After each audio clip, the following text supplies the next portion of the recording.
Hello everyone, Sonic Team presents Sonic the Hedgehog on Mega Drive. Showing you gameplay from 3 different Sonic the Hedgehog games here. We've got Sonic 1, Sonic 2 and Sonic & Knuckles. All for the Mega Drive, aka the Genesis.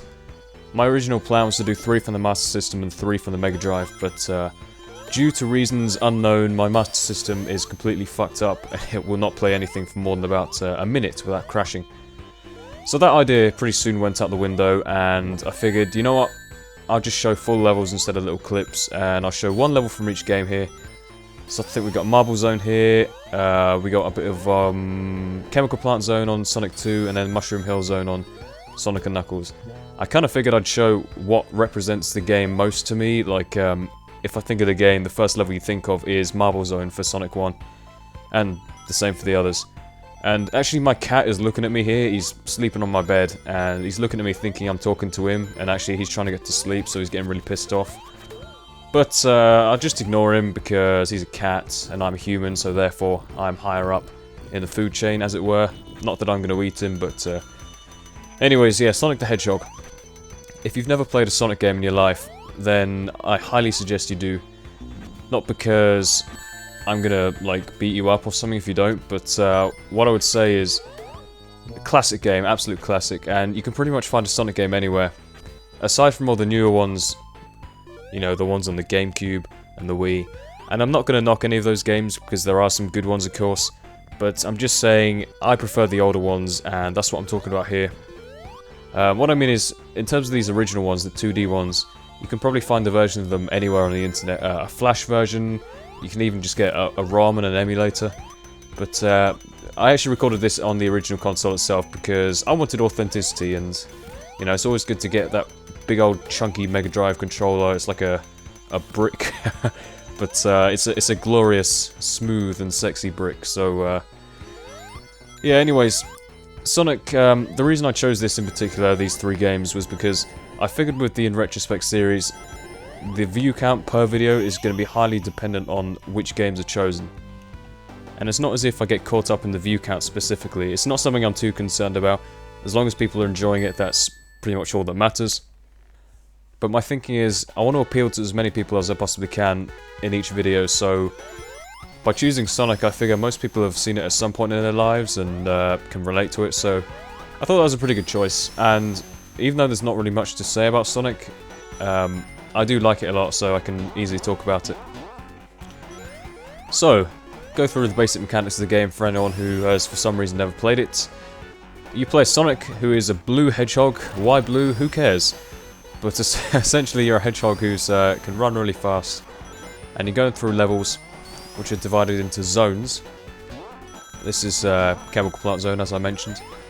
And there's 3 levels in each zone, I think, for all the games. There's also a boss at the end of each zone, and the bosses are generally much easier than the level itself.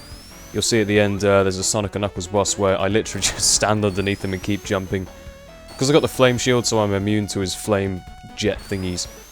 But yeah, other than that, along the way you've got the enemies, which can fire stuff at you as well as just hurt you by walking into you.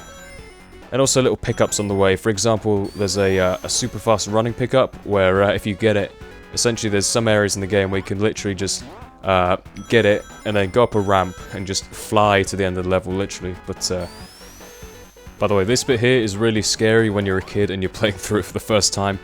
You end up in some weird purple sludge, which I can only assume is Smurf piss. You can actually die in 3 ways here. You can drown, you can fall out the bottom, and you can be crushed by the blocks, so very dangerous. Getting back to the pickups here, if I can remember them all. There's also invincibility, I'll show you that a bit later on. There's also different shields you can pick up. There's the standard shield and the older ones, and then in Sonic & Knuckles you get different types of shield. I'll move on to that a bit later. And the rings you see there in the top left, the rings are essentially your health. If you get hurt once, you lose all your rings. And if you get hurt where you're not holding any rings, you lose a life. And you need to restart from either a checkpoint or from the start of the level. And there's also a timer, I guess. I mean, I think it runs out at 10 minutes, but I've never actually got to the end of a timer, so and you got your lives in the bottom left-hand corner. If you lose all your lives, it's game over, and you start from scratch. The game says, fuck you, you're not getting any further. Save functions? No. You're going back to the start, mate. And But yeah, the rings, I think if you get 100 you get an extra life, which is good. And the score there, I think the score actually gives you more lives and continues if you get a certain amount. And score is determined by, if you get to the end of the zone, it works out your score based on how quickly you completed the level, how many enemies you destroyed, and how many rings you're left with, basically. So it's all good. And here you'll see we destroyed the infamous Dr. Robotnik and free the Flickies from their very fragile prison before my game crashes. Finally here we have Sonic & Knuckles. Absolute classic. I played this first time at a friend's house. It's a couple years newer than the other games, and so as you can expect there's improved graphics, improved mechanics, all that good stuff, and it was kind of funny. The transition from Sonic 1 on Master System, which was an 8-bit version, to the 16-bit version on the Mega Drive, even then there was a clear difference in graphics and it just looks that much better. So the difference here is Sonic & Knuckles is just a really good looking game in general. But as the games progress, you got new game mechanics here. As you can see, Knuckles. In Sonic & Knuckles you get to choose which one you play as, either Sonic or Knuckles. And Knuckles has the climb ability and a glide. So it's normally my choice. But I think Sonic actually gets special moves from the shields you pick up. You see here I've got a fire shield, which protects you once from damage and also makes you immune to fire while you've got it. There's also an electric shield and a bubble shield for water. But I think Sonic gets extra moves. For example, with the flame shield, you can do like a double jumping flame charge thing in midair, which is pretty cool. But yeah, it's good that they diversified a little bit. You couldn't have the same thing over and over again, of course. But in some of the newer games, such as the ones on the GameCube and the Wii, one particular example I can think of is Sonic Adventure 2 Battle on the GameCube, which was a pretty decent game. I enjoyed playing it, so I'm not going to knock it, but what I'm going to say is, I don't get the same kind of nostalgic feeling as the older ones. I still think you can't beat just the original 2D, bright pretty colours, static background, all that kind of stuff. Just brings back memories, you know? I think nostalgia plays a big part in this little series I'm doing here. And for this next little part, I'll get the invincibility power-up, so I'm just going to let it play. It's just awesome, and I don't want to talk over it.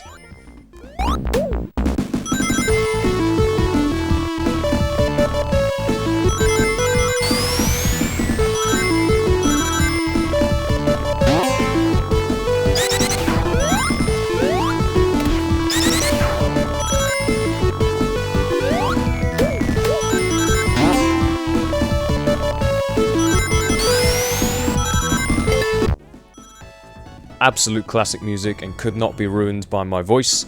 So here is the end of the video now, guys. I think I just finish off this guy, and pretty easy since I just stand underneath him with the flame shield. And there's a little signpost that appears at the end of each level. You can keep jumping if you want to get more points, but I just didn't feel like I just want to end the video. And yeah, so if you like the In Retrospect series, then give me a thumbs up. I do enjoy making these, actually more than the Call of Duty ones, just because it's something different, but you know, my USP. So, anyways, thank you and goodbye.